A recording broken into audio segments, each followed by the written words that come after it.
नमस्कार प्रणाम स्वागत है सब जनता काश कार्यक्रम खोतला सम्मानीय अजय यादव देख रहे हैं गढ़ी माई टीवी। आज मनी सन हमन के 12 जिला के उत्कृष्ट पालिका पचरौता नगर पालिका में पचरौता नगर पालिका के मेयर एवं प्रखर वक्ता जलंधर सिंह जी से समसामयिक विषय में बातचीत कर बनी। सर्वप्रथम स्वागत बा मेयर साहब सब जनता काश कार्यक्रम खोतला से।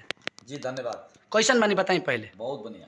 अब पहले रुआ से बताएं आज कार्यक्रम रख अपने के पालिका में जेठ के आज 9 गते भव्य कार्यक्रम चलल, बहुते सारी क्वेश्चन सब आयल के गई रहल कार्यक्रम। बहुत तीखा क्वेश्चन सब आयल, बहुत सटीक जवाब मिलल है, बहुत बढ़िया से सभी लोग एगो पचरौता के जनता शांति प्रिय रूप से पक्ष विपक्ष करीब करीब सभी दल के लोग नेकपा एमाले से हमने निर्वाचित बड़ी, लेकिन हमने के विपक्ष में रहे वाला कांग्रेस जसपा लोसपा जनमत के सभी पार्टी के लोग सब आए रख लोग। बहुत बढ़िया वो लोग के जौन क्वेश्चन रख जौन कोनो चीज़ में वो लोग के भ्रम रख है वो सभी चीज़ कुछ कैलक हलो। बहुत बढ़िया से शांतिपूर्ण किस्म से 1.5 घंटा करीब करीब कार्यक्रम चलल है। बहुत सभी लोग बहुत संतुष्ट हुए। आम जनता के समस्या का रहा आज का पैनी है? आम जनता की समस्या, आम जनता के समस्या शिक्षा में और तेजी से विकास हो, अपेक्षा ज़्यादा बा। कृषि में भी वही तरह हो, रोड बेसी बनो कह के इ लोग के एगो सबसे बड़ा रोड नाला में लोग के मनसाय बा। इ 9 गो वार्ड बा जिसमें करीब 3 गो वार्ड पार्टी जीतल बा और लोग अन्य जीतल बा। प्रतिपक्षी के भूमिका लोग आज के निभानी हुआ। 9 गो में हमनी के 4 गो वार्ड जीतल बानी सब नेकपा एमाले, एगो लोसपा, 4 गो जसपा, 4 गो सभी लोग काम कर ले। जसपा के 2 गो वार्ड अध्यक्ष लोग काम हम पालिका में आके ना करे सकले, ना कर ले लोग, वो लोग के अपन अपन किस्म के बात हुई। बाकी सभी लोग बहुत ही सौहार्दपूर्ण वातावरण में काम कर ले। विकास निर्माण बहुत आगाड़ी बा, जनता के अपन सरकार के अनुभूति हो रहा बा, जनता बहुत खुश बा और जनता के खुशी के कारण से हमनी के मनोबल और ज़्यादा ऊँचा। एक बात बताएं, आज के जो कार्यक्रम रख उनमें जनता के प्रश्न जनप्रतिनिधि के प्रश्न से आप भागल रहनी है, देवे ना सकनी, वास्तविक बात सही है का? 1.5 घंटा प्रत्यक्ष हुआ सभी प्रश्न के उत्तर हमने दे रहा बड़ी, तब भाग की तरह गई नहीं हमने का। तो अपने तो देखी प्रतिपक्षी लोग तो ये आरोप लगा रहा बनी कि वहाँ के जनता के जवाब देवे ना सक रहा बनी, मतलब जनप्रतिनिधि के भी जवाब देवे ना सकल बनी। मेयर साहब कैसे ही माने जनता के खुश करे सकें कह के अपन प्रचार कर बनी कह रहा बनी। अब हम काम कर रहा बड़ी तो हम स्वाभाविक रूप से काम के प्रचार करे के हमारा अधिकार बा। हम जौन चीज़ कैले बड़ी ओकर उपलब्धि ओकर रिगार्ड तो हमरा लेवे के अधिकार है ले बा। एगो कहावत भी बा कि कोशिश इतनी शिद्दत से करो कि सफलता शोर मचा दे। तो कोशिश जवना किस्म से हम कर रहा बड़ी सा, जितना ऑब्स्टेकल सब गाड़ी ले जा रहा बड़ी सा, सफलता मिली तो वो तो शोर मचाबे करी नु। और विपक्षी के काम बा त्राहिमम, विपक्षी में जो त्राहिमम के अवस्था बा सभी जगह सभी और पार्टी लोग के यहाँ के संगठन जो आज बिखरल के अवस्था हो गया बा।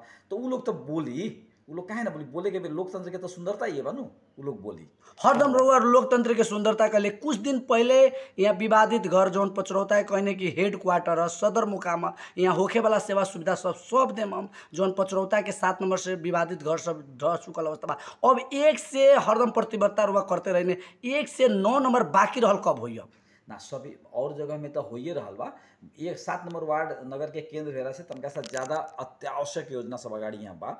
अब इस साल में हमने क्या ज़्यादातर 1 नंबर पीपर पाती, ओकरा बाद में 4-5 बेलदारी और हमने क्या 8 नंबर कुंडवा में अभी हमने क्या ज़्यादा योजना सब अभी फोकस कर रहा बड़ी सा। अंत में बता दी मेयर साहब, यहाँ जो 81 आ 82 के लास्ट में रोवल लोग आषाढ़े विकास तीव्र गति से हुई कि अब के नहीं हुई? हमने क्या तो ये आषाढ़े सावने भादो से हमने क्या काम कर रहा बड़ी सा। हमने के बहुत सब योजना संपन्न हो गए। तोड़ फोड़ में अपनी देखिए रहा बड़ी, हरदम पूसे से भादो में, कुआर में, कार्तिक में, ओकरा बाद में माघ फागुन में, ओकरा बाद इन्हें आके अभी पूस से द्वंद्व चल के अभी तुरंत भखर अभी उच्च अदालत के नाक्षांकन के अनुसार से अभी जो अभी घर भटकाए काम कर, ऐसे आषाढ़ी विकास कहे के नाम है कि हमने जनता के सेवा में रोज तत्पर रूप से काम कर ले सब, प्रतिबद्धता के हिसाब से काम कर ले सब, कौन भी आषाढ़ी विकास। अंत में बता दी 81-82 में जो योजना सब बाकी बा अधूरा बा, जो नहर वाला कोतवाली तक लगा ठेकेदार भागल अवस्था लगा, वो रास्ता हम देखनी है बहुते अच्छा हो रहा बा, उनमें पिच होए के संभावना बाकी। आर्थिक वर्ष में ही 5800 मीटर 5800 मीटर पिच ये आर्थिक वर्ष में ही हो जा रहा बा। बेस तकले गिर गए, अब स्पाल्ट करे के बिटुमिन लगा के स्पाल्ट करे वाला काम लोग करी। और एगो सभी से ज़्यादा अभी पचरौता बासी के खुशी के खबर कथी बा कि हमनी के अर्थ मंत्री लगे जौन हमनी का स्रोत सुनिश्चितता ला 18 करोड़ रुपया के बात कर लेनी, सब मांग कर लेनी, नारायणी सिंचाई के संरचना जौन जमुनी नदी के गेट बा ओकरा ला 15 करोड़ के सुनिश्चितता होके ओकर टेंडर हो गेल बा। उ अब निर्माण टेंडर के प्रक्रिया में पीपीएमओ से ओकर टेंडर हो गेल बा। और पचरौदा नगर पालिका के जनता सहित ई 11 नंबर ब्लॉक के सभी जनता सब और खास करके 11 नंबर से पूर्व वाला लोग भी हमरा बुझाइता कि 1-1.5 साल के भीतर में अब हमनी का नारायणी सिंचाई में जमुनी के पानी ले आके माने राउर दिमाग पर सिंचाई के जोन काम रहल वो अंतिम में चल एगो हमने राउर दिमाग पर बा बेनौली स्कूल के जोन भवन बनावे के आधुनिक में बनावे के एकर काम उद्घाटन करेला केंद्रीय मंत्री के बुला रहल बनी, सुनल जा रहल बा, एकर तैयारी कें करल बा। अंतिम पीपीएमओ से ठेका करके ठेका समझौता हो गेल बा। कुछ कानूनी मुद्दा उदा रहे ओकरा के हमनी का ओमे कुछ समय लागल। 23 गते ओकर शिलान्यास कार्यक्रम बा। केंद्रीय मंत्री से बुलाए के केंद्रीय मंत्री लोग के अप्रोच कर रहल बाड़ी छ, पार्टी के नेता लोग में, पार्टी में हमनी का ई बात रखले बाड़ी छ, सरकार में ई बात राख दिल बाड़ी छ।